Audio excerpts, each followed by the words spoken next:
Ahoy there! It's time for another episode of the Crazy Chef's Spooktober special. I be your host, Captain Cook.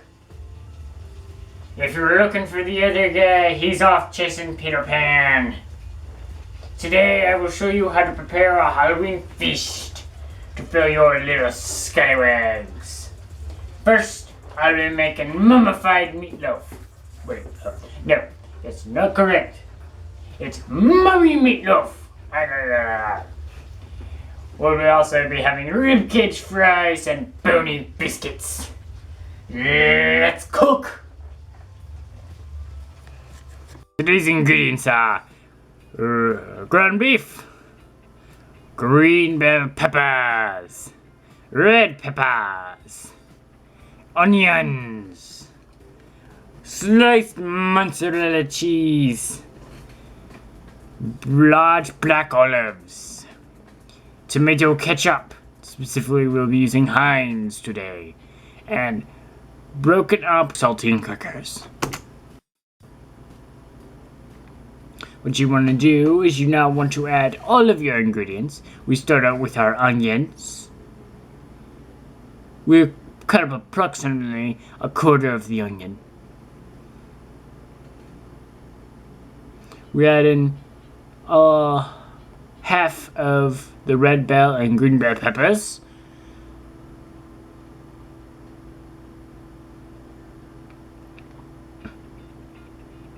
Then we add in our saltine crackers. Yes.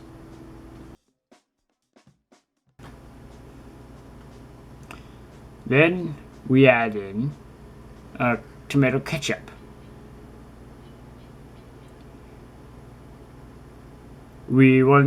There is no approximate measurement of how much ketchup we're adding. This is going to be by sight.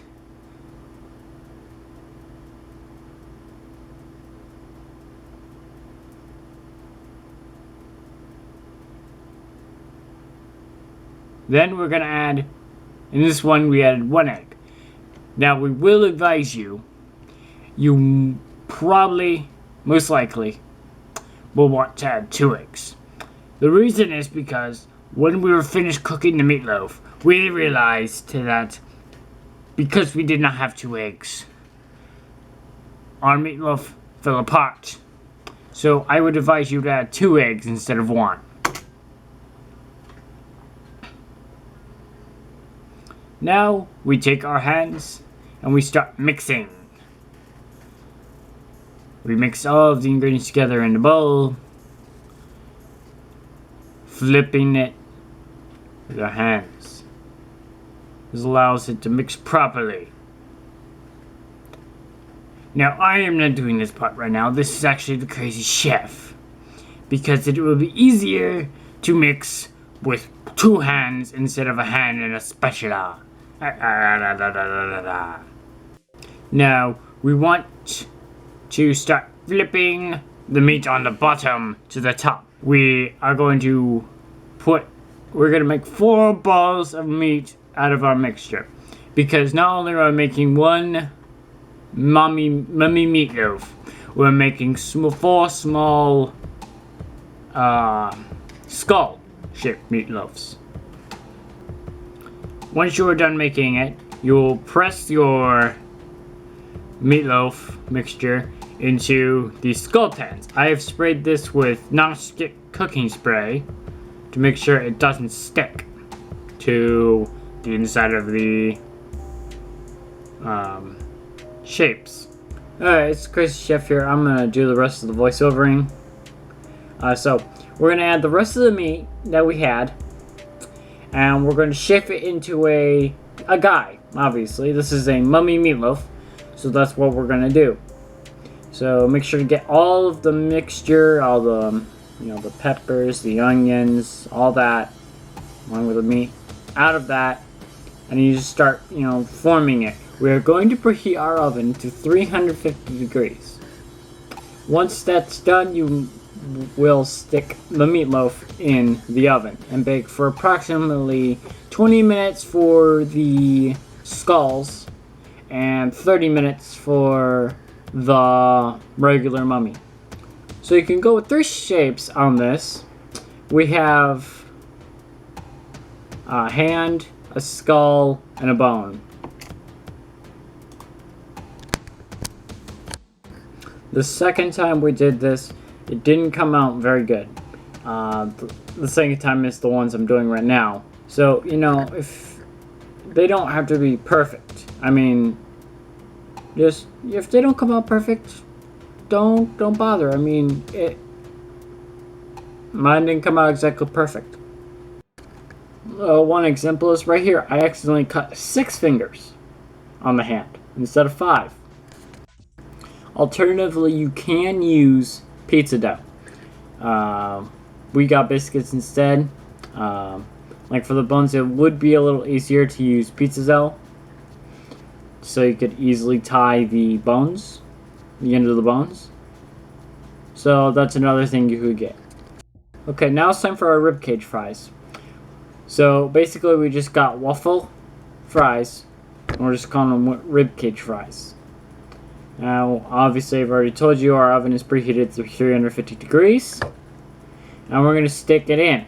You want to bake the ribcage fries for about 30 minutes. And it might take a little longer than that. Stick it in at 10-minute intervals after that. Our skulls are done. Now, because we didn't add the extra egg, they kind of fell apart as we were trying to take them out of the mold. Now we did let this cool, that's why I'm able to touch the pan.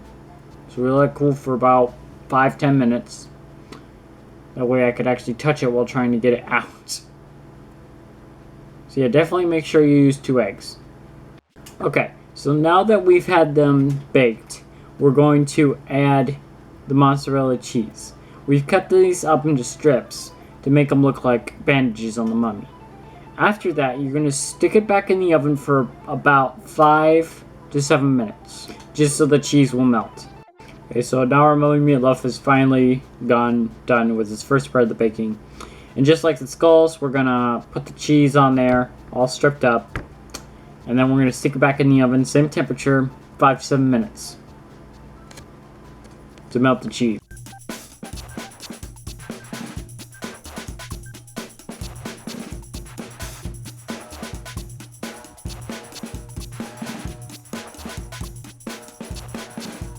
So unfortunately, Captain Cook had to go. He could not be here to do the taste test, so I'll be doing it today. He had the annual Pirate Captain family reunion. So we have, I've already started digging because I'm hungry. We have the biscuit, the fries, and the meatloaf. Well, I can tell you, the meatloaf is very good. Now, because the vegetables are not chopped, they're minced, you get rid of that veggie taste. So you're just off with a delicious meat loaf. And you get the crunchiness from the onions and the peppers. Move over to the fries. They're nice and good. They just came out of the oven. And they're very good. We salted them. And, I mean, they're very good. And we move on to the biscuit. The form of the biscuit, the face didn't come out as good as we hoped, but it's the best get. It's store-bought. I mean, it's good. So there you have it. From my home kitchen to yours, a fabulous recipe that you and your little scallywags can have. Enjoy this meal.